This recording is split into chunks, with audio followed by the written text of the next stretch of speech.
एक विलेज पर योमा नामक मॉन्स्टर द्वारा अटैक किया जा रहा है, जो ह्यूमन फ्लेश और ब्लड पर पलता है और ह्यूमन फॉर्म में शेपशिफ्ट कर सकता है, जिससे कैजुअल्टीज की संख्या बढ़ती जा रही है। विलेज का लीडर क्लेरमोर नामक एक हाफ ह्यूमन हाइब्रिड वॉरियर के रूप में मदद के लिए कॉल करने का डिसीजन करता है। जब क्लेरमोर आता है तो वो पाता है कि एकमात्र पर्सन जो उससे नहीं डरता वो एक यंग बॉय है, जिसका नाम राकी है, जो उसके साथ पूरा डे बिताता है। वो घर लौटता है और पाता है कि उसका भाई जाकी ही वाई है, क्योंकि वह मारने वाला है। क्लेरमोर एंटर्स और वाई को किल करने में सक्सेसफुल हो जाता है। राकी क्लेरमोर का डेजर्ट तक पीछा करता है, लेकिन जब वो उठता है तो अनकॉन्शियस हो जाता है। उसे पता चलता है कि क्लेरमो ने उसे एक इन में छोड़ दिया था और वो जल्दी से उसे फाइंड करने के लिए चल जाता है। वह जंगल में एक और क्लेरमो से मिलता है, जो अनादर वाई है, जो उसे पकड़ लेता है। क्लेरमोर अपीयर्स और फिर से वाई को भेज देता है और राकी को बचाता है। वो अपनी जर्नी पर उसे फॉलो करने का डिसीजन करता है और पाता है कि उसका नाम CLA है। CLA appears. राकी के साथ सिटी में योमा की एक स्मॉल संख्या को किल करने के बाद उस नाइट क्लेरमो वांडर्स और राकी से कहती है कि उसे टॉयलेट की जरूरत है और तुम्हें जंगल में उसका पीछा नहीं करना चाहिए। वो अपने हैंडलर रूबेल से मिलती है, जो ऑर्गेनाइजेशन का मेंबर है, जो CLA को कंट्रोल करने और मिशन देने का इंचार्ज है। वो उसे न्यू क्लोथ्स और एक ब्लैक कार्ड देती है। क्लेरमोर इसे खोलती है और अंदर के सिंबल को देखकर शॉक हो जाती है। वो राकी के पास वापस जाती है और उसे बताती है कि वे अगले डे कहीं जा रहे हैं। क्लेरमो मिशन पर जाते समय सिटी में एक इन में राकी को छोड़ देती है, लेकिन रूबेल राकी के सामने आता है। वो उसे बताता है कि क्लेरमर्स अपना ह्यूमन साइड खो सकते हैं और योमा में बदल सकते हैं, और एक बार ऐसा होने पर उन्हें किल करना होगा।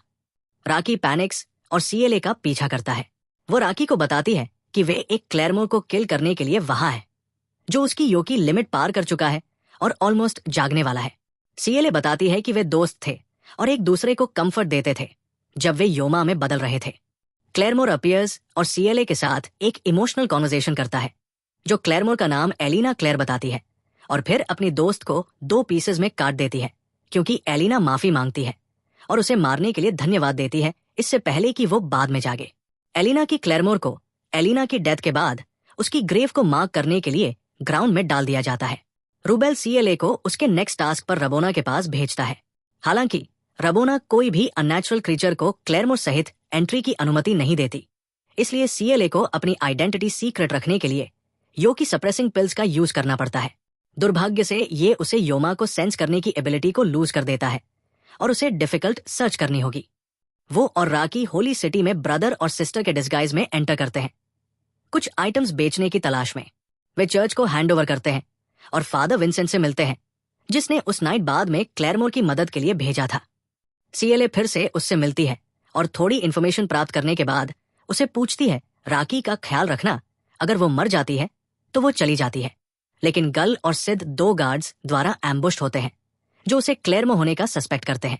अगले दिन सोल्जर्स राकी के रूम में CLA को देखते हैं और CLA पर क्लेरमो होने का आरोप लगाते हैं। वे देखते हैं कि CLA की आईज सिल्वर नहीं बल्कि ब्राउन है, लेकिन फिर भी उस पर डाउट करते हैं। लेकिन राकी उन्हें कन्विंस करने में सक्सेसफुल हो जाता है कि वो सिर्फ एक नॉर्मल गर्ल है। वो फिर से फादर विंसेंट से मिलती है और उसे बताती है कि उसे लगता है कि वाई एक बहुत हंग्री है और वो नाइट में फिर से उसका शिकार करेगी। जब रात होगी, CLA वाई की तलाश में निकल जाती है, लेकिन एक बार फिर गल और सिद्ध द्वारा अटैक किया जाता है। एक ब्रीफ स्कफल के बाद वे चर्च से एक स्क्रीम सुनते हैं। क्लेरमोर वहां जाती है, लेकिन वो वाई को फील नहीं कर पाती और उस पर हमला किया जाता है। गल और सिद्ध मदद करने की कोशिश करते हैं, लेकिन CLA द्वारा बचाए जाने के लिए उन्हें फाइट के दौरान वाई के एक्सटेंडेबल नेल्स द्वारा घायल कर दिया जाता है। वह बैडली इंजर्ड CLA को गिरा देता है और अपना फोकस गल और सिद्ध की ओर मोड़ता है। सडनली बड़ी संख्या में सोल्जर्स चर्च में प्रवेश करते हैं और वह क्विकली भाग जाता है। गल और सिद्ध के विरोध के बावजूद CLA को उठाता है और कहता है कि उन्हें अपनी जान बचाने के लिए उसे बचाना होगा। राकी चर्च में आता है और गंभीर रूप से घायल CLA के पास भागता है, जिसकी केयर फादर विंसेंट कर रहे हैं। CLA बाद में जागती है और चर्च में सभी प्रीस्ट्स की जांच करके योमा की सर्च जारी रखती है, लेकिन वो उनमें से योमा को नहीं ढूंढ पाती। वो सोचती है कि ये कहाँ छिपा हो सकता है और फिर उसे पता चलता है कि ये चर्च की ग्रेव्स के बीच छिपा हुआ है। राकी चर्च की ग्रेव से गुजरता हुआ दिखाई देता है जब उस पर एक कॉफिन में से एक कॉर्प्स द्वारा अटैक किया जाता है। CLA आता है और वाई से फाइट में शामिल होने से पहले उसे बचाता है। साथ ही गल और सिद क्लेरमोर वाई की एक आर्म काट देता है, लेकिन उसे जल्द ही रुकना पड़ता है क्योंकि वो अपनी लिमिट के करीब पहुंच रहा है। वाई सीएलए पर उसकी डिफेंसलेस स्टेट में अटैक करता है, लेकिन गल और सिद उसे बचा लेते हैं, जिससे उसे वाई के दूसरे आर्म को काटने का मौका मिलता है। फिर उसे आधा काट दिया। हालांकि क्लेरमोर अपनी लिमिट्स पार कर चुकी है और जागने लगती है। वो अपनी स्वॉर्ड से अपना सिर काटने की कोशिश करती है, लेकिन राकी उसे पकड़ लेता है और क्लेयर की मदद से जागृति प्रक्रिया को रोकने की इच्छा व्यक्त करता है। बाद में क्लेयर और राकी अपने अगले काम के लिए शहर छोड़ देते हैं। पुराने दिनों में एक लॉन्ग हेड क्लेमोर एक विलेज में योमा को मारता हुआ दिखाई देता है और ओज नामक एक ऑर्गेनाइजेशन के सदस्य से मिलने से पहले निकल जाता है। वो उसे अपना अगला टास्क देता है। दावा है कि वे नंबर 1 थे। टेरेसा दूसरे विलेज में प्रवेश करती है और सभी योमा को मारना शुरू कर देती है, जब तक कि केवल एक ही नहीं बचता। अंतिम योमा एंडम लोग एक छोटी लड़की द्वारा छिप जाते हैं, लेकिन टेरेसा आसानी से उसे भी मार देती है। अगले दिन टेरेसा विलेज छोड़ने का प्रयास करती है, लेकिन छोटी लड़की उसे रोक देती है। टेरेसा लड़की से कहती है कि वो उसकी सेवियर नहीं है और जंगल में जाने से पहले उसे कई बार किक मारती है। लड़की टेरेसा के पीछे जंगल में प्रवेश करती है और उसका पीछा करना जारी रखती है। टेरेसा प्रशंसा करती है, लड़की को उसके साथ रहने के लिए कहती है, लेकिन कहती है कि उसे पीछा किया जाना पसंद नहीं है। हालांकि दोनों पर अचानक रॉबर्स द्वारा हमला किया जाता है। जब एक लड़की को छूता है, टेरेसा गलती से उसका हाथ काट देती है, ये सोचकर कि वो एक योमा था। जब उसे एहसास होता है कि वे उसके साथ मस्ती करना चाहते हैं, वो अपना बॉडी दिखाती है और उनसे पूछती है कि क्या कोई लेने वाला है, जो उन्हें देखकर घृणा करता है। पुरुष जल्दी से चले जाते हैं। लड़की टेरेसा का पीछा करना जारी रखती है, बावजूद इसके कि वो उसे खोने की पूरी कोशिश करती है। जब लड़की घायल हो जाती है, टेरेसा अगले विलेज तक पहुंचने तक उसकी देखभाल करने का फैसला करती है। वो उसे नहलाती है और इस बीच अपना कुछ खाना देती है। लेकिन जब टेरेसा लड़की को सोते हुए देखती है, तो उसे एहसास होता है कि अगली सुबह छोटी लड़की कितनी स्ट्रांग है। टेरेसा को बस चिल्लाकर लड़की को बुलाने में मुश्किल होती है, इसलिए वो तय करती है कि अगर वो अंततः उसका नाम सीएलए रखना चाहती है, तो उसे लड़की का नाम रखना चाहिए। टेरेसा सीएलए को सूचित करती है कि वो उसे अगले विलेज में छोड़ देगी और सीएलए रोने लगती है, लेकिन टेरेसा अपने फैसले पर अड़ी रहती है। टेरेसा टहलने जाती है जब सीएलए उस रात सो जाती है, लेकिन वो उस रॉबर से टकराती है जिसका हाथ उसने पहले काट दिया था। वो फिर से उसके साथ कुछ फन करने की कोशिश करता है, लेकिन क्लेयर उसके सिर पर एक ब्रांच से वार करता है। वो क्लेयर को जमीन पर गिरा देता है और उसे पीटना शुरू कर देता है, लेकिन टेरेसा अपनी छोटी स्वॉर्ड का इस्तेमाल करके उसे पीछे हटने की चेतावनी देती है। वो उसे याद दिलाती है कि उसे ऑर्गेनाइजेशन द्वारा ह्यूमंस को मारने से मना किया गया है, लेकिन वह उसे बताती है कि ये उसके ऊपर है कि वो रूल्स का पालन करना चाहती है या नहीं, और रिस्ट्रिक्शन डर कर भाग जाता है। उसके बाद सीएलए टेरेसा को गले लगाती है और पूछती है कि क्या वो ठीक है, जिससे टेरेसा रोने लगती है और उसे अगले शहर में वापस भेज देती है। टेरेसा सीएलए के लिए एक नया अटायर खरीदती है और फिर वहां रहने वाले योमा को मार देती है। उसने किसी से सीएलए की देखभाल करने के लिए कहा और सीएलए के विरोध के बावजूद एनवेन उसकी देखभाल करने के लिए वॉलंटरली आगे आती है। टेरेसा गांव छोड़ देती है, लेकिन रॉबर्स को शहर की ओर बढ़ते हुए देखती है, ये महसूस करते हुए कि योमा रॉबर्स को शहर से दूर रख रहा था। वो क्लेयर को खोजने के लिए वापस जाती है। टेरेसा शहर पहुंचती है, लेकिन उसे खंडहर में पाती है और एक हाथ वाला रॉबर्ट सीएलए को पकड़े हुए है। वो टेरेसा को ताना मारता है और कहता है कि वो लड़की को बेहोश करने से पहले सीएलए की अच्छी तरह से देखभाल करेगा। टेरेसा गुस्से में आ जाती है और अकेले ही सभी रॉबर्स को मार देती है। टेरेसा बाद में 5 क्लेमोर से घिर जाती है और क्लेमोर सीएलए को ले जाता है।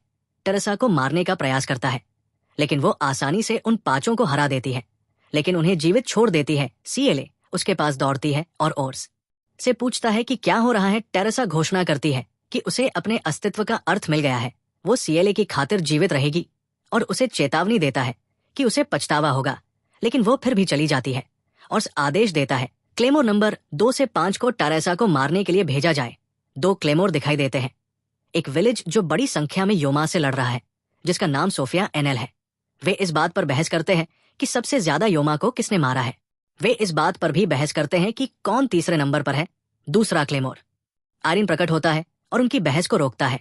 सोफिया और एनएल पूछते हैं कि उन्हें एक साथ क्यों लाया गया है, ये जानते हुए कि उनमें से कोई भी योमा से निपट सकता था। और आयरीन उन्हें बताती है कि नंबर 2 से 5 को टेरेसा को मारने का आदेश दिया गया है। वो कहती है कि उसे नंबर 2 से नंबर 3 पर पदावनत कर दिया गया है और एक नया क्लेमोर नंबर 2 है। तभी प्रिसिला देर से आने के लिए माफी मांगते हुए आती है और फिर उसे नए नंबर 2 के रूप में पेश किया जाता है। टेरेसा और क्लेयर एक योमा को मारने के बाद एक इन में रह रहे हैं। उसी विलेज में क्लेयर टेरेसा की गोद में सो जाती है, लेकिन टुकड़ा लंबे समय तक नहीं रहता है क्योंकि टेरेसा को 3 क्लैमोस विलेज में प्रवेश करते हुए महसूस होते हैं। आयरन टेरेसा के कमरे को ढूंढती है और सीढ़ी पर हमला करना शुरू कर देती है। एक छोटी सी बातचीत सोफिया नीचे WS मंजिल से हमला करता है, फिर नल खिड़की से हमला करने की कोशिश करता है, लेकिन टेरेसा प्लेयर को पकड़ लेती है और बाहर छलांग लगाती है और बाहर सड़क पर वो प्रिल्ला द्वारा हमला किया जाता है और मुश्किल से बचाव कर पाती है। हैरान है कि उसने कभी प्रिल्ला के योकी को महसूस नहीं किया। वे लड़ते हैं, लेकिन टेरेसा ऊपरी हाथ हासिल करना शुरू कर देती है। आयरीन, सोफिया और एनएल टेरेसा को घेर लेते हैं। उन्हें विश्वास है कि वे जीत सकते हैं अगर ये 4 पर 1 है। ब्राजील टेरेसा से एक पर एक लड़ाई नहीं करने के लिए माफी मांगता है और उसे योकी छोड़ देता है। टोरेसा 4 क्लेमों से लड़ती है और आसानी से आयरीन को अक्षम करती है, इससे पहले कि वो अन्य 3 को हरा दे। आयरीन निराश हो जाती है कि जब वे अपने योकी का उपयोग कर रहे थे, टेरेसा ने कम से कम उसके किसी भी व्यक्ति को नहीं मारा। टेरेसा प्रिसिला के पीछे कदम बढ़ाती है और उसका सिर काटने के लिए अपनी तलवार उठाती है। प्रिसिला रोने लगती है और किसी से उसे बचाने के लिए भीख मांगती है। फिर टेरेसा अपनी तलवार दिखाती है और कहती है कि सीएलए ने उसे नरम बना दिया। टेरेसा क्लेयर को ले जाती है और दोनों गांव छोड़ देते हैं। आयरन प्रिल्ला की मदद करने जाती है, लेकिन बाद में अपनी सारी योकी छोड़ देती है और टेरेसा के पीछे गुस्से में जाती है। आयरीन घबरा जाती है और सोफिया और एनएल को आदेश देती है कि जब उसका सामना हो तो वे उसका पीछा करें। टेरेसा प्रिल्ला को जाने की चेतावनी देती है, लेकिन क्रोधित योद्धा उसे अनदेखा कर देता है और हमला कर देता है। प्रिल्ला अब टोरेसा से लड़ने के लिए पर्याप्त शक्तिशाली है, जिसके कारण टेरेसा को अपनी योकी का 10% छोड़ना पड़ता है। अन्य मुक्त क्लेमोर समय पर पहुंचते हैं और देखते हैं कि प्रिल्ला टेरेसा से अभिभूत है। आयरीन को तब एहसास होता है कि टेरेसा की शक्ति किसी भी व्यक्ति की सोच से कहीं अधिक है। तब प्रिल्ला को एहसास होता है कि वो अपनी सीमा से आगे निकल गई है और टेरेसा से बीइंग ह्यूमन में वापस लौटने में मदद करने की भीख मांगती है। टेरेसा कहती है कि अब वो केवल उसे मार सकती है और प्रिसिला सहमत हो जाती है। टेरेसा प्रिसिला का सिर काटने जाती है, लेकिन छोटा योद्धा टेरेसा के हाथ काटने में सक्षम होता है और फिर जल्दी से उसका सिर काट देता है। ब्राजील पूरी तरह से जाग जाता है और फिर उसे मार देता है। सोफिया और एनएल उसे रोकने की कोशिश करते हैं, फिर वो आयरीन की बाह काट देती है और उसके सीने पर गहरा घाव कर देती है और रोते हुए उड़ जाती है। सीएलए आगे बढ़ती है और टेरेसा के सिर को गले लगाती है। वर्तमान में 3 नए क्लेमोर मिरिया, क्वीनी और एक अनाम क्लेमोर शहर में पहुंचे, केवल ये पता लगाने के लिए कि सीएलए ने पहले से ही अन्य 4 का ख्याल रखा है, जिन्हें मारने के लिए उन्हें भेजा गया था। हालांकि वो सफल रही। सीएलए के आदेश थे कि वाई के बीच लालची खाने वालों की संभावना के कारण बैकअप का इंतजार किया जाए, इसलिए उसे डांटा जाता है और संगठन को उसकी स्वतंत्र कार्रवाई के लिए रिपोर्ट किया जाता है। क्लेयर के हैंडलर ने लालची खाने वालों की असली प्रकृति को सीएलए के सामने प्रकट किया और उसने ये भी समझाया कि उसने पहले कैथेड्रल में जो लड़ाई की थी वो एक सामान्य योमा था। बस थोड़ा मजबूत लालची खाने वाला शब्द संगठन द्वारा जागृत प्राणियों को संदर्भित करने के लिए उपयोग किया जाता है, जैसे कि प्रिल्ला। फिर वो सीएलए से कहता है कि वह प्रिल्ला का पीछा करना छोड़ दे क्योंकि वो जागृत प्राणियों में सबसे मजबूत है। लेकिन चूंकि सीएलए अपनी सीमाओं का परीक्षण करने के लिए बहुत उत्सुक है, इसलिए वो उसे डैम और जागृत प्राणियों का शिकार करने के लिए नियुक्त टीम में रखता है। सीएलए टीम का अंतिम सदस्य है जो उनकी ताकत का आकलन करने के लिए आता है। वे सभी अपनी रैंक और अनुभव बताते हैं। संख्या 6 मिरिया जागृत प्राणियों के साथ 6 पिछली मुठभेड़े, संख्या 15 देनवा जागृत प्राणियों के साथ 2 पिछली मुठभेड़े, संख्या 22 एलन नहीं पिछली मुठभेड़े, संख्या 6 सीएलए नहीं पिछली मुठभेड़े। क्लेयर की रैंक सुनकर अन्य लोग चौंक जाते हैं और हेलेन भी उसका मजाक उड़ाना शुरू कर देती है। जब राकी सीएलए के लिए खड़ा होता है, हेलेन उसे समझाती है कि क्लेमोर पूरे महाद्वीप में बिखरे हुए हैं, प्रत्येक क्षेत्र में एक विभाजित है और रैंक के अनुसार अलग अलग है। उनके महाद्वीप पर 47 क्षेत्र हैं। दूसरे शब्दों में सीएलए सबसे कमजोर क्लेमोर है। जागृत प्राणियों के शिकार के लिए कट ऑफ रैंक आमतौर पर 30 के दशक में है, जबकि टीम के बाकी सदस्य हैं। हेलेन की आपत्तियों के बावजूद जब वे सीएलए की रैंक सुनते हैं तो काफी आश्चर्यचकित होते हैं। हालांकि मिया इसे स्वीकार करती है क्योंकि ये संगठन द्वारा लिया गया निर्णय है। एक दिन चलने के बाद टीम शिविर स्थापित करती है। मिया सीएलए से उसकी ताकत का आकलन करने के लिए उससे लड़ने के लिए कहती है। मिरिया बताती है कि जब उसने सीएलए को देखा तो उसे लगा जैसे वह एक विशाल शक्ति की उपस्थिति में खड़ी थी। मैच अन्यथा सुझाव देता है। हालांकि सीएलए पूरी तरह से अभिभूत है और थकान से बेहोश हो जाती है। अगली शाम टीम शहर के करीब पहुंचती है क्योंकि उनके पास एक आदमी आता है जो दावा करता है कि उन्हें साइट पर ले जाने के लिए भेजा गया है।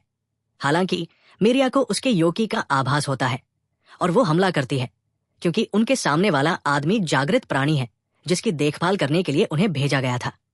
लेकिन उनकी जानकारी उनके सामने बहुत दूर थी। एक जागृत पुरुष प्राणी खड़ा है जिसे उनके पास अपनी वर्तमान टीम की ताकत को देखते हुए हराने की बहुत कम संभावना है। गार्डिया नामक एक क्लेमोर को एक काले रंग के आदमी द्वारा बुलाया जाता है। हेरिता जो उसे सीधे तौर पर अपनी इंद्रियों के बारे में बताती है।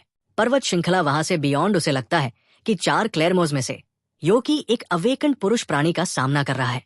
जागृत प्राणी डेनिम की स्लीव्स फाड़कर उसे रेवाइन में फेंककर फाइट शुरू करता है। हेलेन और क्लेयर एक में जागृत प्राणी से लड़ना शुरू करते हैं, लेकिन क्लेयर क्रैशेस करती है चट्टान से। हेलेन फिर अपनी योकी को छोड़ देती है और प्राणी की कुछ आर्म्स काट देती है।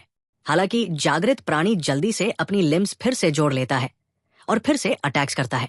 हेलेन बच जाती है जब डिनव रेवाइन से फिर से निकलता है और जागृत प्राणी पर अटैक्स करता है। सीएलए मलबे से उठता है और हेलेन उसे रिट्रीट करने के लिए कहती है क्योंकि वह अपने जीवन को महत्व देती है और दावा करती है कि सीएलए का इस फाइट से कोई लेना देना नहीं है। हेलेन उत्सुक हो जाती है कि कैसे एक जागृत पुरुष प्राणी है जब सभी कॉन्टेंडर्स महिलाएं हैं, क्योंकि वे लड़ते हैं। मिरिया अपने साथियों को समझाती है कि अतीत में संगठन ने पुरुष हाइब्रिड्स भी बनाए थे और हालांकि वे महान वॉरियर्स थे, लेकिन उन्होंने अपने योकी को छोड़ने में संकोच नहीं किया जिसने उन्हें बनाया, जिससे वे अधिक आसानी से जागृत हो जाते थे। मिया दूसरों को बताती है कि यही कारण है कि अब केवल महिला क्लेरमोर्स बनाई जाती है। हालांकि जागृत व्यक्ति उसे बीच में रोक देता है और उसे बताता है कि उसे कुछ जानकारी की कमी है और हेलेन की पीठ पर वार करने से पहले डिनव और सीएलए को तेजी से चाकू मारता है। इस बीच तीनों को हराता है राकी। सीएलए के बारे में सोचते हुए पहाड़ों की ओर देखता है और इनकार उससे उसके बारे में पूछता है। वो जवाब देता है कि वो कुछ बिजनेस के लिए पहाड़ों पर गई है और इनकार चिंता व्यक्त करते हुए कहता है कि पहले कई क्लेरमोस पहाड़ों पर गए थे लेकिन कभी वापस नहीं आए। मिरिया डिनव के शरीर को पकड़ती है और जागृत व्यक्ति से दूर भागती है। वो उसे स्टैब करने की कोशिश करता है, लेकिन वो हेलेन और सीएलए के शवों को वापस लाने के लिए तेजी से भागती है। उसे पता चलता है कि वो फाइट में शामिल होने के लिए अपनी योकी का 30% छोड़ देती है, लेकिन वो उसे चोट पहुंचाने में सफल हो जाती है। वो अंततः उसे नीचे गिरा देता है और मिंग और उसे प्रताड़ित करना शुरू कर देता है। हेलेन उठने की कोशिश करती है, लेकिन वो नहीं उठ पाती। अचानक सीएलए उठती है और हेलेन को बताती है कि फाइट खत्म नहीं हुई है, क्योंकि वो जागृत व्यक्ति के पास पहुंचती है। वो उस पर स्ट्राइक करने की कोशिश करता है, लेकिन चूक जाता है। वो फिर से उस पर स्ट्राइक करने की कोशिश करता है, लेकिन फिर से विफल हो जाता है। मिरिया देखती है कि क्लेयर उसके योकी के प्रवाह को महसूस कर सकती है और वास्तव में उसके अटैक्स को डॉज कर रही है, उन्हें प्रेडिक्ट करके। फिर क्लेयर हमला करती है और उसके अंगों को काटती है और उसकी पीठ पर गिरती है। वो उसकी गर्दन पर अंतिम वार करने का प्रयास करती है, लेकिन उसकी गर्दन के कवच से विफल हो जाती है। वो उसे नीचे गिराता है, लेकिन मिंग खड़े होने के लिए पर्याप्त रूप से ठीक हो गया है। सीएलए उसे चेतावनी देती है कि हमला नीचे से आ रहा है और दोनों क्लेरमोस मिरिया की सुपर स्पीड और सीएलए की योकी को भांपने की क्षमता के साथ एक सीक्रेट अटैक से बचते हैं। उनकी क्षमताएं मेल खाती हैं और वे जागृत व्यक्ति पर हमला करते हैं और उसे खत्म कर देते हैं, क्योंकि चारों क्लेरमोस अपनी चोटों से ठीक हो जाते हैं। मिरिया का सुझाव है कि संगठन ने जानबूझकर उन्हें एक सुइसाइड मिशन पर भेजा है, क्योंकि उसे पता चलता है कि वे सभी रिबल्स हैं जो आंशिक रूप से जागृत हो सकते हैं। डी ने मौके पर ही इस सिद्धांत को साबित कर दिया कि उसने अपने घावों को ठीक करने के लिए जानबूझकर अपनी सीमाओं को पार कर लिया, ये दावा करते हुए कि वो इस प्रक्रिया से नहीं जागी और उसके घाव पूरी तरह से ठीक हो गए। मिरिया ने समूह को शांत रहने और रिबल के रूप में अपनी स्थिति को खत्म करने की सलाह दी। फिर उसने समूह को टॉप 5 क्लेरमोर्स अलिशा, बेथ, गार्डिया, एलिया और रफला से बचने की चेतावनी दी। उसने समूह को सलाह दी कि वे किसी भी कीमत पर उनसे लड़ने से बचें, क्योंकि उनमें से किसी एक के खिलाफ लड़ाई केवल आपदा की ओर ले जाएगी। सीएलए को एक अन्य टीम के साथ एक अन्य जागृत प्राणी से लड़ने के लिए भेजा जाता है। हालांकि सीएलए के आश्चर्य के लिए टीम में केवल वह और क्लेरमो शामिल है, जो उसके लिए अज्ञात है। अचानक क्लेरमो ने सीएलए को पीछे से पकड़ लिया और उसे बताया कि उसे एक परिचित गंध आ रही है। उसने सीएलए को अपने खून का स्वाद चखने के लिए चाकू मारा, जो उसे एक जागृत प्राणी के खून की याद दिलाता है। इसके तुरंत बाद राकी आता है और अपनी स्वॉर्ड से क्लेरमोर पर हमला करता है और उसे पीछे रहने के लिए कहता है। सीएलए यही वो क्षण है जब सीएलए को पता चलता है कि योद्धा संगठन का नंबर 4 है एलिया। एलिया फिर सीएलए के पैर काट देती है और एक खेल शुरू करती है। सीएलए को उसके पैर फिर से जोड़ने होते हैं, जबकि एलिया और राकी एक दूसरे से लड़ते हैं। एलिया राकी के स्तर पर शुरू होगी, लेकिन हर मिनट वह अपनी गति और ताकत बढ़ाएगी। अगर सीएलए जल्दी नहीं करती तो राकी मारा जाएगा। राकी और एलिया लड़ाई में शामिल होते हैं, जबकि सीएलए उसके अंगों को फिर से जोड़ने की पूरी कोशिश करती है। राकी बुरी तरह से कट जाता है, लेकिन वापस लड़ना जारी रखता है और एलिया का दावा है कि वह राकी और क्लेयर से प्रभावित है और जागृत प्राणी को जीतने के लिए उनका दृढ़ संकल्प है। वो एक युवा लड़की के रूप में मास्क पहनकर घटनास्थल पर आती है और फिर वो अपने जागृत रूप में बदल जाती है और शहर को नष्ट कर देती है। क्लेयर राकी को बचाने में कामयाब हो जाती है, हालांकि एलिया भी हमले से बच जाती है। उसे पता चलता है कि सीएलए के पैर पूरी तरह से ठीक नहीं हुए हैं और वो उसे देने की पेशकश करती है राकी की सुरक्षा के लिए, जब तक वो काम पूरा नहीं कर लेती। पूरी तरह से ठीक हो गई और उसे पुनर्जनन पूरा करने के दौरान रैकी की रक्षा करने की ऑफर की सीएलए ने उस पर विश्वास किया और खुद को हील करने की कोशिश की, लेकिन तभी देखा कि एलिया ने रैकी को अवेकेंड क्रीचर की बाहों में फेंक दिया, जो उसकी रीच से बहुत दूर था।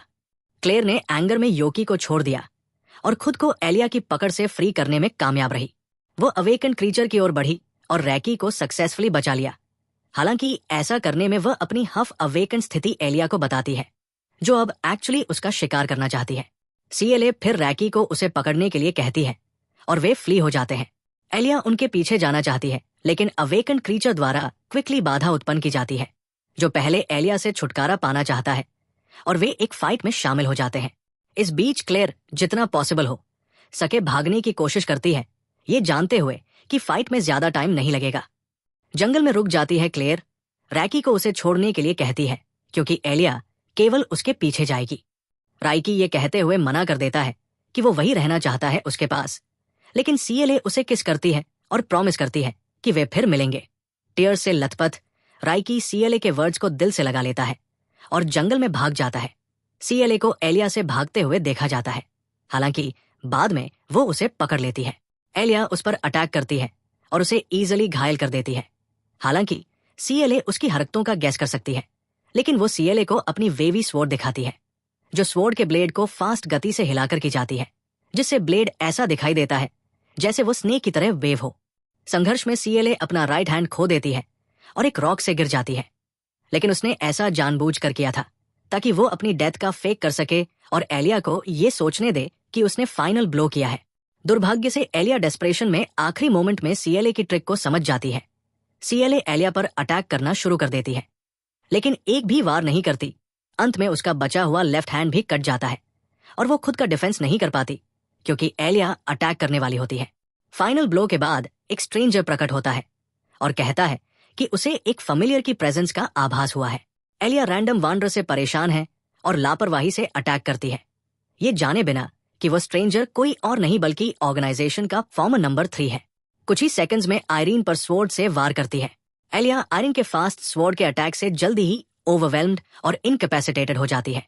जब सीएलए जागती है तो वो खुद को एक हट में बेड पर लेटी हुई पाती है और उसका लेफ्ट हैंड फिर से जुड़ा हुआ होता है। आयरीन प्रकट होती है और उसे बताती है कि उसने बेहोश होने से ठीक पहले अपना हैंड फिर से जोड़ा था। आयरीन फिर उसे फूद देती है और उसे ठीक होने के लिए कहती है, लेकिन ये भी बताती है कि एलिया अभी मरी नहीं है। क्लेयर और आयरन टारसा के बारे में बात करती है और सीएलए उसे बताती है कि वह रात में ऑर्गेनाइजेशन में क्यों शामिल हुई। एलिया को जमीन पर रेंगते हुए देखा जाता है, अभी भी आयरीन द्वारा सेवियरली घायल और अपने भाई से उसे बचाने के लिए रोती हुई। वो अपने योकी और एंगर को छोड़ना शुरू कर देती है और अपने घावों से बचने के लिए आखिरकार आगे बढ़ती है। अगले दिन अवेकनिंग के समय आयरीन ने क्विकस्वॉर्ड टेक्निक का उपयोग करके सीएलए को ट्रेन किया। हालांकि आयरीन को एहसास हुआ कि क्लेयर कभी भी क्विकस्वॉर्ड में मास्टरी नहीं हासिल कर पाएगी और उसने अपना हाथ काटकर सीएलए को दे दिया। सीएलए ने संकोच किया, लेकिन पार्टिंग गिफ्ट स्वीकार कर लिया, ये जानते हुए कि उसे सीएलए के जाने के तुरंत बाद इसकी पावर की आवश्यकता है। आयरीन के घर से बाद में रफला का सामना कहीं और होता है, जिसमें आयरीन के राइट हैंड को क्विकसवॉर्ड टेक्निक में जोड़ा जाता है। क्लिटर ने लड़ाई के दौरान अवेकन हुई एलिया से लड़ाई की। एलिया को आखिरकार एहसास हुआ कि वह लेक के रिफ्लेक्शन में खुद की इमेज देखने के बाद अवेकन हुई है।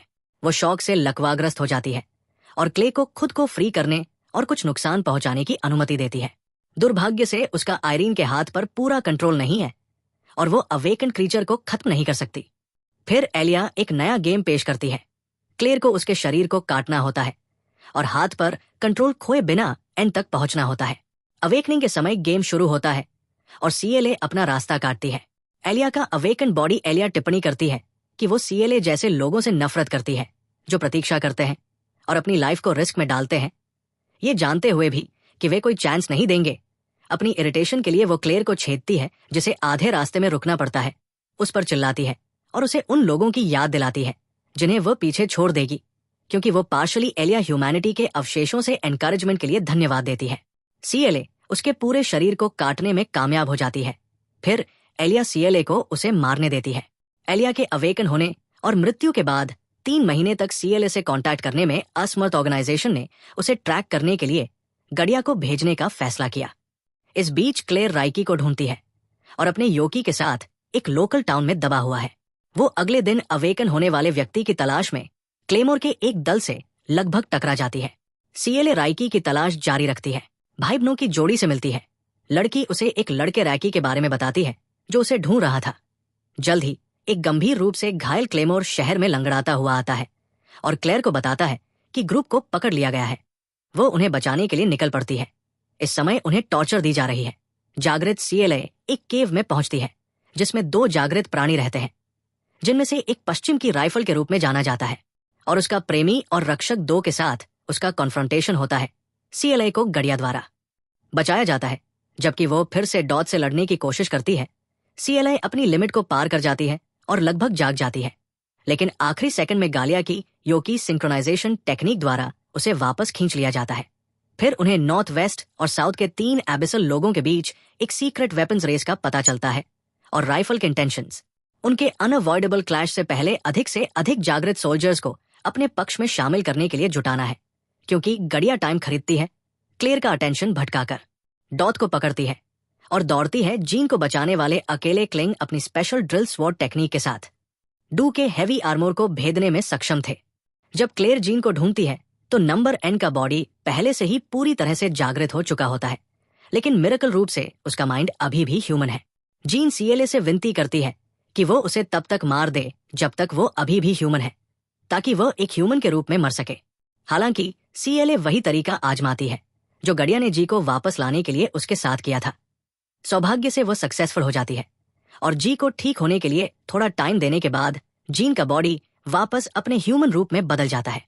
2 क्लेमोर गड़िया से जुड़ जाते हैं और डू के साथ लड़ाई तब जारी रहती है जब चीजें अपने वर्स्ट समय पर लगती है। क्लेयर आखिरकार सीखती है कि कैसे क्विक स्वॉर्ड को पूरी तरह से कंट्रोल किया जाए और ये जी को डू के आर्मोर को भेदने के लिए अपनी ड्रिल स्वॉर्ड का उपयोग करने की अनुमति देता है, जहां वे ऑलमोस्ट डू को मार देते हैं। राइफल हस्तक्षेप करती है कि अच्छे या बुरे के लिए वो उसका आदमी है और वो क्लेयर के कट जाने के बाद उन्हें उसे मारने नहीं दे सकती। एबिसल अपनी स्वॉर्ड राइफल के साथ नॉर्थ के एबिसल का नाम और उसका स्थान बताती है। उसके बाद वो गायब हो जाती है और गड़िया सीएलए और जीन को गड़िया के पीछे छोड़ देती है। फिर सीएलए से ऑर्गेनाइजेशन में वापस आने के लिए कहती है, लेकिन बाद में मना कर देती है और जीन अंत में उसकी रक्षा करने के लिए खड़ी होती है। वालिया सीएलए और जीन को छोड़ने का फैसला करती है और गड़िया के जाने के बाद क्लेयर भी अपनी यात्रा पर आगे बढ़ती है। जीन के पीछे जो जंगल में बचाए जाने के बाद उसका ऋणी है। डेबरी और रफेला सीएलए का सामना करते हैं और जीन और रूबल क्लेयर को नॉर्दर्न लैंड पर जाने का मिशन देते हैं 23 अन्य क्लैमोस के साथ विभिन्न जागृत किरणों का शिकार करने के लिए जो वहां एकत्र हुए थे। उन्होंने ये भी उल्लेख किया कि राइकी वहां गया है और सीएलए को और भी अधिक प्रोत्साहन देते हुए निश्चित रूप से गान जोर देते हैं और वहां पहुंचने पर उन्हें भी साथ भेजा जाता है। क्लेयर मेरिया हेलन और डेनव के साथ फिर से मिलती है। 24 एकत्रित क्लैमोस को 5 टीम्स में विभाजित किया जाता है। फ्लोरा एंडी द्वारा वरोनिका, जीन और मेरिया बाद में उस रात सीएलए बाकी शिकार दल के साथ पास की एक केव में मिलती है और चर्चा करती है कि उनकी पिछली मुलाकात के बाद से क्या हुआ है। हालांकि जीन दिखाई देती है और शुरू में हेलेन द्वारा उसका स्वागत नहीं किया जाता है, लेकिन उसे ग्रुप में शामिल होने की अनुमति दी जाती है क्योंकि वो आधी जागृत स्थिति में है, जो कि रहस्य था जिसे मिया डेनव हेलेन और क्लेयर छिपा रहे हैं। क्लेयर फिर मिरिया डेनव और हेलेन को राइफल के साथ अपनी मुठभेड़ के बारे में बताती है, लेकिन फिर नॉर्दर्न मिशन की सक्सेस की संभावनाओं के बारे में पूछा जाता है। मिरिया जवाब देती है कि सक्सेस की संभावना 0 है क्योंकि नॉर्दर्न आईवाई में से एक एबिसल एकत्रित जागृत प्राणियों के पीछे लीडर है। पूरा मिशन केवल ऑर्गेनाइजेशन के लिए टाइम खरीदने के लिए एक डाइवर्जन है ताकि वो खुद का बचाव करने के लिए एक और मूर्खतापूर्ण योजना के साथ आ सके। दुर्भाग्य से जब सभी क्लेम युद्ध 3 जागृत स्काउट्स को गिरफ्तार करते हैं तो सिटी पर हमला करते हैं। वे वॉरियर्स के पहुंचने से पहले कई नागरिकों को मारने में कामयाब रहे। खुद को फिर से ऑर्गेनाइज करें। जीन की टीम ने आंखों पर पट्टी बांधे जागृत प्राणी पर हमला किया, जबकि फ्लोरा की टीम को हुड वाले जागृत प्राणी के पीछे भेजा गया जो तेजी से हमला कर रहा था। फ्लोरा ने हुड वाले जागृत प्राणी को अपने वाइंड कटर से मारने की कोशिश की, लेकिन उसने योकी सिंक्रोनाइजेशन का उपयोग करके उसके हमले को बदल दिया और फिर कार्ला सीएलए पर कंट्रोल कर लिया। हालांकि उसने अपनी तेज स्वॉर्ड को हटा दिया और प्राणी को अपना ह्यूमन भेष बदलने के लिए मजबूर किया। हालांकि जीन के लिए चीजें इतनी अच्छी नहीं चल रही है, जिनकी टीम पहले से ही सर्कमस्टेंसेस के कारण नीचे है। वेरोनिका की टीम जी की सहायता करती हुई दिखाई देती है, जबकि एंडी की टीम फ्लोरा के पास जाती है, जो एंडी और फ्लोरा की बची हुई है। टीम्स कछुए जैसे जागृत प्राणी पर हमला करती है, लेकिन एंडी जल्द ही अकेले हमला करने की कोशिश करती है। पहले तो प्राणी योकी सिंक्रोनाइजेशन टेक्निक उसकी महान शक्ति के कारण उसे कंट्रोल नहीं कर सकती, लेकिन वो जल्द ही उसे कंट्रोल खोने का कारण बनता है, जिससे उसकी आभा बढ़ जाती है। सीएलए और फिर मुश्किल से उसे बचाने और जारी रखने के लिए आदमी को मैनेज किया है अटैक, लेकिन वे उसकी जगह में टेक्निक में फंस गए हैं। ओल्डो काउंटर ये 2 जानबूझकर अपने योकी को मुक्त करते हैं और अपनी सीमाओं को पार करते हैं। इस बीच जीन और वेरोनिका की टीमें अभी भी दूसरे जागृत प्राणी हेलेन से लड़ रही है। वेरोनिका और सिंथिया उसे कमजोर करने की कोशिश करती है ताकि जीन को अपनी ड्रिल तलवार तैयार करने के लिए समय मिल सके, लेकिन वे अंततः घायल हो जाती है। हालांकि जीन तैयार है और जब हेलेन अपने विस्तारित हाथों से जागृत प्राणी की हरकतों को रोकती है तो नंबर 9 अपनी तकनीक से उसके अंगों को नष्ट कर देती है। फिर सिंथिया और वेरोनिका उसे खत्म कर देती है क्योंकि वे जानबूझकर अपनी सीमाओं को पार कर रही है। सीएलए और डेनव जागृत नहीं होते हैं, उनके सामने जागृत प्राणी को चौंका देते हैं। फिर वे डेनव के साथ अपने हमले को फिर से शुरू करते हैं और अंततः राक्षस की गर्दन को काट देते हैं, लेकिन वह उसे खत्म करने के लिए पर्याप्त मजबूत नहीं है। इमोर्टल प्रकट होता है और अपनी ताकत से सहायता करता है और दोनों मरने से पहले जागृत प्राणी का सिर काट देते हैं। प्राणी 2 कमजोर योद्धाओं को नियंत्रित करता है और उन्हें एक दूसरे को मारने के लिए मजबूर करने की कोशिश करता है, लेकिन सीएलए और फ्लोरा उसे हमेशा के लिए तलवार और हवा काटने की तकनीक से हरा देते हैं। 5 टीमें 3 जागृत प्राणियों को हरा देती हैं। उनमें से कुछ गंभीर रूप से घायल हो जाते हैं, लेकिन कोई हताहत नहीं होता है। दूसरे क्षेत्र में राकी को एक शहर के खंडहरों में भटकते हुए दिखाया गया है, जो पहले से ही योमा द्वारा नष्ट कर दिया गया था। वहां उसकी मुलाकात एक युवा लड़की से होती है, जिसे बाद में प्रिल्ला के रूप में प्रकट किया जाता है। प्रिल्ला अचानक उससे प्यार करने लगती है और पिल के देखभाल करता राकी को उनके साथ जाने के लिए आमंत्रित करते हैं, जो सीएलए की रक्षा करने के लिए दृढ़ संकल्पित रहता है और उसे तलवारबाजी सिखाने के लिए राजी करता है। इस बीच प्रिल्ला राकी के लिए एक मासूम और शांतिपूर्ण पसंद व्यक्त करना जारी रखती है, जबकि दोनों के साथ राकी क्लेमो के बारे में अधिक जानती है और शहर डेन में पेटा में योद्धाओं की उपस्थिति का पता लगाती है। अपने कप्तान के सामने युद्ध के लिए अपने लापरवाह दृष्टिकोण के बारे में बताती है। बाद में गुस्से में अपनी टीम को छोड़ देती है। दोनों अंततः क्लेमोर बनने के लिए अपनी प्रेरणाओं का खुलासा करके सुलह कर लेते हैं। इस बीच फ्लोरा क्लेयर के कैप्टन ने सीएलए पर भरोसा नहीं किया क्योंकि उसने उसे उधार लिया था और उसे चुनौती दी कि उसका वाइंड कटर क्विकसवॉर्ड से कैसे मुकाबला करेगा। हालांकि इससे पहले कि दोनों लड़ सके, जीन ने हस्तक्षेप किया। सीएलए ने खुलासा किया कि ईसा ने उसे हाथ उधार दिया था जब सीएलए ने युद्ध में अपना दाहिना हाथ खो दिया था। उसने ये भी खुलासा किया कि वो जागृत प्रिल्ला के पीछे है और इन खुलासों से फ्लोरा का समर्थन प्राप्त होता है और ट्रस्ट। इस बीच अपने लेफ्टिनेंट रियार्डो से पास की झील में मिलता है और उसे पेटा को नष्ट करने के लिए अपने जागृत अनुयायियों की पूरी ताकत लाने का आदेश देता है और प्रिल्ला पेटा की ओर बढ़ जाती है, जबकि दावेदार खुद को तैयार करते हैं। पर्वतारोही जागृत प्राणियों के हमले के खिलाफ अच्छा प्रदर्शन करते हैं और किसी भी अधिक हताहतों को रोकने के लिए मालवाहक में प्रवेश करने के लिए मजबूर करते हैं। अपनी शक्ति का प्रदर्शन करते हुए वो वरोनिका और अंडाइन को आसानी से भेज देता है। इस बीच राकी को एक गुफा में प्रिल्ला मिलती है, जो एक आदमी की आंतें खा रही है। राकी चिल्लाता है प्रिल्ला को रोकने के लिए। जीन को उसके पेट में छुरा घूम पा जाता है। अंडाइन की मौत के तुरंत बाद सीएलए ने हमला किया। रियार्डो और क्रोध ने फ्लोरा को बिना सुरक्षा के छोड़ दिया। फ्लोरा को उसके माथे से आधा काट दिया जाता है। उसका अगला है मिरिया, जो बची हुई कैप्टन है और क्लेमोर युद्धों में सबसे मजबूत है। हेलेन, सीएलए और डिनव ने रियार्डो को मिरिया को खत्म करने से रोकने के लिए हर संभव कोशिश की। वे आसानी से पराजित हो गए। लड़ाई जारी रही और डिनव ने एम को रियार्डो द्वारा प्राप्त किया। वापस जंगल में राकी ने छोड़ने का फैसला किया। प्रिसिला और आइवे ने यह सुनने के बाद की क्लेर पिएटा में है। मिरिया रियार्डो के खिलाफ संघर्ष करती है और अंत में भी वो उसकी गति और चपलता से आगे निकल जाती है। वास्तव में उसने अपने गोस्ट का अति प्रयोग किया उसके साथ बने रहने के लिए, क्योंकि वह मारे जाने वाली है। सीएलए बिना उसे एहसास किए रियार्डो का हाथ काटने में कामयाब हो जाती है। रियार्डो इस संभावना से उत्साहित है, एक योग्य प्रतिद्वंद्वी, क्योंकि इयन ने उसे पीटा। लड़ाई को गंभीरता से लेना शुरू कर दिया और इसका आनंद लिया। राकी आता है और गवाह बनता है। आंशिक रूप से जागृत सीएलए जीन की कथित मौत का बदला लेने के लिए दृढ़ संकल्पित है।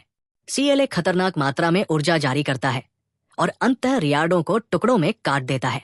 क्योंकि जीन चेतना वापस पा लेती है और अपनी सामान्य स्थिति में लौटने में असमर्थ हो जाती है, क्लेर हेलेन से उसका सिर काटने का अनुरोध करती है ताकि वो इस बीच जाग न सके। प्रिसिला क्लेर की ऊर्जा को पहचानती है और उसे टेरेसा मानती है, क्योंकि उसकी यादें वापस आती है। क्लेर प्रिल्ला की उपस्थिति का पता लगाती है, इसलिए वो प्रिल्ला की ओर बढ़ती है। स्थिति से चिंतित होकर वो अपनी सेना को किनारे पर रहने का आदेश देता है, क्योंकि वो स्थिति का अवलोकन करता है। इस स्थिति के जवाब में संगठन गड़िया को भेजता है। संगठन की आंखें उत्तर में संघर्ष की जांच करने के लिए सीएलए और प्रिल्ला के बीच लड़ाई वॉल्केनो के भीतर स्थल, जबकि मैं युद्ध को देखती है।